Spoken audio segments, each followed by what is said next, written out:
In a change of what we are used to seeing when we see leftists come and protest in Washington, D.C., usually those leftists target the right.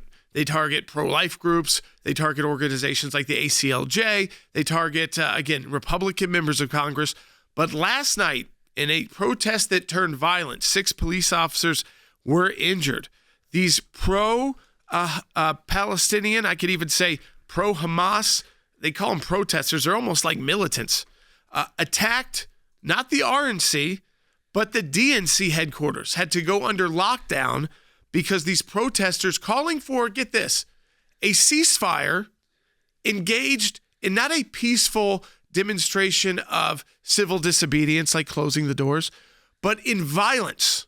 So they're calling for a ceasefire while they're engaging in violence against the Democrat National Committee. And what I hope, and I know I've got friends on the other side of the aisle who have said this to me, over and over. Most congressional Democrats do support Israel. The squad is the minority. But most congressional Democrats are afraid of letting that be known publicly. They do vote the right way, but they don't give speeches about it. And they think that will save them from being protested when they go back to their districts and give speeches, or they go to college campuses. And I think what they learned last night is this. These protesters realized, hey, 90% of you are voting the same way as Republicans when it comes to Israel. So we've protested those Republicans. We need to turn our attention to you. But Logan, these protests now that we've seen from college campuses, we've seen in major cities, have now come right to the headquarters of the Democrat National Committee. That is, the head of the Democrat National Committee is President Joe Biden. Yeah, I think that's right. I think they know that they've lost most Republicans. Republicans are always going to be supportive of Israel for the most part. There are some few holdouts, but for the most part, overwhelmingly, there's always been support for Israel within Republicans. They know that DNC are the weaker side in this because, look, like you said, a lot of the Democrats on the Hill, they want to be supportive of Israel, the actual people there, but they're scared. And now what's going to make them more scared is they just had an extreme violent breakout happen at their headquarters that lasted quite a while. And I think we even have footage of it, and maybe we'll play that when we come back in the next segment, really give you an idea. So make sure you stay tuned so you can see footage of this, and you tell us what you think it feels like. Does it feel stronger than a lot of the things that have happened over the last few years? It feels pretty scary to watch when you see this, again, at the Democratic headquarters, not the Republicans. This is the Democratic headquarters. A member of Congress, a Democrat unnamed, said this was scarier than January 6th for them. Police officers were injured. So, again, we're starting to see more and more after that great peaceful pro-Israel rally and march in Washington, D.C. just yesterday, Logan. You see how the other side responds. They respond with violence, and their new target is not us. It's the Democrats who, as I've heard from my many Democrat friends, there's that handful who go out there and defend Israel. There's the majority who support Israel by votes. And then there's the squad that votes against Israel. That middle-of-the-road voter who doesn't want to do interviews about supporting Israel because they think they won't get as much negative attention. I think maybe last night that killed that for them. They realize now, they know how you're voting, so they're going to see you as just much of an enemy as the ones who speak out for Israel if you're voting for Israel. Well, they see them as an enemy, and they see them as weak. They see them as someone maybe they could flip because they're scared. Sure. So I think that's true. I think they know for a lot of Republicans, a lot of conservatives, they're not flipping them on supporting Hamas. That's not happening. But when you have, 5 or 6 of the most loud Democrats on Capitol Hill not supporting Israel, getting censured, all these things happening, they're the ones who get all the social media publicity. They're the ones who everyone knows their name. So maybe they think they can put the pressure on. But you also just see an excuse now. And I think that's what happened over the last few years. We've seen excuses now for violence in the streets.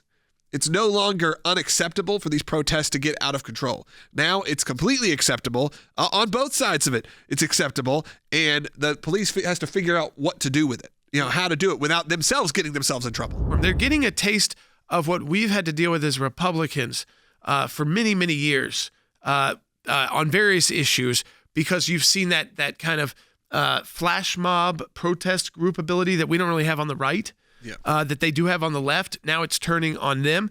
But what I think, again, what I hope it does is wake them up to say, we got to educate our young people that they should not be sitting out there promoting Hamas. Like, this is not right. Our team from both Europe and the United States is now working on the next step, which is going to Europe, both in Brussels at the European Union. The EU just voted to condemn Hamas as a terrorist organization. That is huge, though. Again, I mean, the EU and the Council of Europe have been very slow to condemn the Hamas. Now they are, and so we're going to be we have set up meetings in Brussels, Belgium, where our senior team is going to be there, our DC team. I know our dad's going to be there for some of that. I'll probably be there for some of that as well. Then in Paris as well, and in our headquarters in Strasbourg, France, which is also the headquarters of the Council of Europe. So basically, starting post-Thanksgiving, we've got like a 12-day strategy, what we've taken in the United States, that we're going to take to Western Europe to continue that pressure. That is done, Logan, because the ACLJ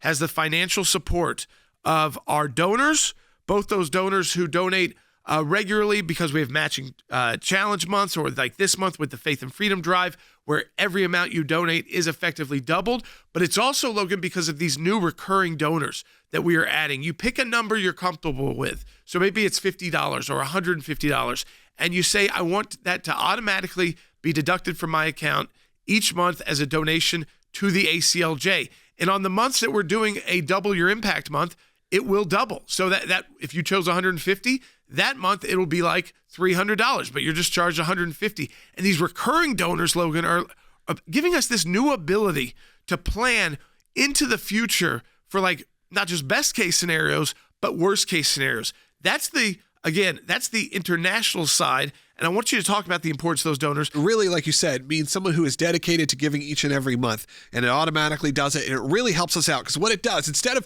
what the ACLJ has been built on, and there's nothing wrong with it, we appreciate everyone that does it, is people individually every month giving donations as they see fit, as they feel like it's time, or they feel moved to do so, and that's amazing. But what we want to do is create a baseline, a budget we know we can rely on, for the most part at least, we can rely on that there is such an overwhelming amount that even if people have to leave or come back, that there is a baseline where we always know what we can do, how we can create, how we can move forward, what other legal pursuits we can have, what other pursuits in media we can have. We're going to talk about one of those just coming up here in the next few segments, because it is important for the ACLJ to be involved in each and every aspect of really life as an American and life as a human on earth. Because to get our messages across, we have to break down the barriers. We have to break down the barriers of Washington, D.C. We got to break down the barriers of Hollywood. We got to have all of these new ways to reach people, whether you're watching right now on Rumble or whether you're still listening to us on radio. There may be multiple ways that we always want to have multiple ways for people to be able to get in touch with us and hear our content, see our messages, and impact culture in a way that really can't be done without ACLJ champions. It's a big day today. We are in the middle of our Faith and Freedom Drive. We're really halfway exactly through our Faith and Freedom Drive for the month of November. Like you said, all donations are doubled. And just click that and become a champion. We appreciate that.